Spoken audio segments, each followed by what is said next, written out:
ஆனால்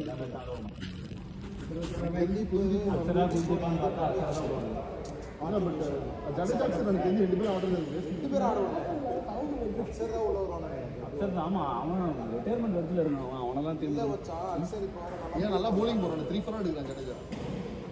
இவனை ட்ரெயின் பண்ணோம்ல, பேட்டிங்கில் ப்ரூவ் பண்ணிட்டான். ஆடுறான் பேட்டிங் இல்லைன்னு சொல்ல, அது வேறு வழியே இல்லாமல் இப்போ பண்ட் இல்லை, லெஃப்ட் ஹேண்ட் ஒருத்தர் நடுவில் வேணுன்றதுக்காக அக்ஷரை ப்ரமோட் பண்ணிட்டு இருக்கானுங்க. இப்போ ஜடேஜாவா அக்ஷரா யாரை இப்போ சப்போஸ் ஜடேஜா பிக் பண்ணிட்டாங்கன்னு வச்சுக்கோங்க, இப்போ பண்ண ட்ரில்லாம் வேஸ்ட்டு. ஓகேவா? பண்ண போகிறாங்க அக்ஷர்லாம் கொஞ்சம் இந்த இது நல்ல மேட்சஸ், அதாவது வேர்ல்டு கப் ஃபைனல் பேட்டிங் வச்சு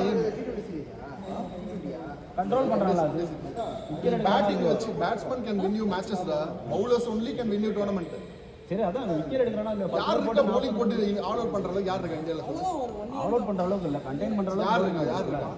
இந்த bowling இல்ல கண்ட்ரோல் பண்ணது. நல்லா தான் இருக்கு. ஒரு பேசர் வேணும் எக்ஸ்ட்ராவா. துபாய்க்குலாம் ஒரு பேசர் வேணும். இதுக்கு அந்த ஷார்ஜா பிட்ச் ஏற்படுறீங்களா? யாரா ஒருத்தனா பிரசிதோ, சிராஜோ, முகேஷோ எக்ஸ்ட்ரா ஒரு பேசர் எடுத்துக்கணும். பும்ரா இல்லன்னு தெரிஞ்சு போச்சு. அது ஹர்ஷித் ராணா ரீப்ளேஸ். ஆமா, உங்க ஹர்ஷித் ராணா ரீப்ளேஸ்மென்ட். ஆமா ஆமா, வந்துட்டான் உள்ள வந்துட்டான். அவன் கம்பீருக்கு என்னத்த பண்ணி தொலைச்சான்னு தெரியல. எடுத்தாலும் அவன் 2-3 ஷாட் அப்படியே சொல்லலாம். பட் ஆனால் அவன் விக்கெட் எடுக்கிறான். பேட்டிங்கில் பார்த்தீங்கன்னா சூப்பராக இருந்தான். ஒரு 6-4 ஹர்ஷித் ராணா. அவன் சுத்தலாம் இல்லைடா, ப்ராப்பர் பேட்ஸ்மேன் மாதிரி ஆனான்டா அவன். பவர்ஸில் அடிக்கிறான், போடு இன்னும் பண்ணிக்கிறான்.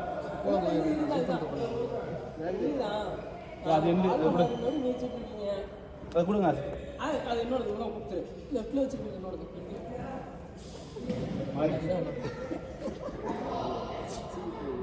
பார்த்து தேங்க்யூ.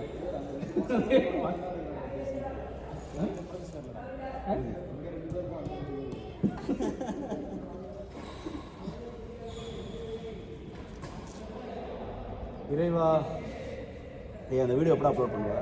இந்த நேற்று